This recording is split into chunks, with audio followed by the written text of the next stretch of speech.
Evening tiffin வந்து அரிசி ரவை உப்புமா பண்ண போகிறோம். வாங்க பார்க்கலாம். இதுக்கு தேவையான பொருட்கள் மிக்ஸி ஜார் எடுத்துக்கோங்க. 1/4 கிலோ அரிசி போட்டிருக்கேன், பச்சரிசி. கொஞ்சம் கடலப்பருப்பு போட்டுக்கோங்க, கொஞ்சம் மிளகு சீரகம் போட்டுக்கோங்க, ஒரு 2 காஞ்ச மிளகாய் அதில் போட்டுக்கோங்க. நல்லா ரவை உடச்சிக்கோங்க. மிக்ஸியில்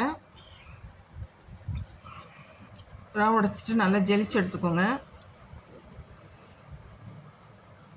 ஒரு பவுலில் போட்டு கொஞ்சம் தண்ணி தெளித்து ரவையை நல்லா பேசி மூடி வச்சுருங்க ஒரு 10 நிமிஷம். ஸ்டவ் பற்ற வச்சு கடாய் போட்டுக்கோங்க. கடாய் நல்லா காஞ்ச உடனே கொஞ்சம் ஆயில் ஊற்றிக்கோங்க. ஆயில் நல்லா காஞ்ச உடனே கொஞ்சம் கடுகு போட்டுக்கலாம், கொஞ்சம் கடலப்பருப்பும் உளுத்தம்பருப்பும் போட்டுக்கலாம். வெங்காயம் பச்சை மிளகாய் கட் பண்ணி வச்சுருக்கேன், கருவேப்பிலையும் போட்டு நல்லா வதக்கிடலாம். நல்லா வதங்கின உடனே 1 டம்ளர் ரவைக்கு 2 டம்ளர் தண்ணி ஊற்றலாம். நல்லா கொதித்த உடனே தண்ணி நல்லா கொதிக்கட்டும். கொஞ்சம் பெருங்காயம் போட்டுக்கோங்க, தேவையான உப்பு போட்டுக்கோங்க. தண்ணி நல்லா கொதித்து வந்தோடனே ரவையை எடுத்து அதில் போடலாம்.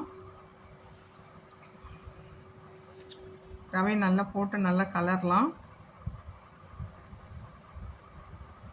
நல்லா கலந்து கொஞ்ச நேரம் மூடி வச்சுருங்க. ஒரு 10 நிமிஷம் கழித்து திறந்து பாருங்கள். மறுபடியும் கொஞ்சம் ஆயில் போட்டு நல்லா கலந்து விடலாம். அரிசி ரவை உப்புமா ரெடி ஆகிடுச்சு. நான் வந்து அரிசி ரவை உப்புமாவுக்கு சாம்பார் தாங்க வச்சுருக்கேன். இதுக்கு தேங்காய் சட்னி ரொம்ப நல்லாயிருக்கும். பிடிச்சிருந்தால் லைக் பண்ணுங்கள்.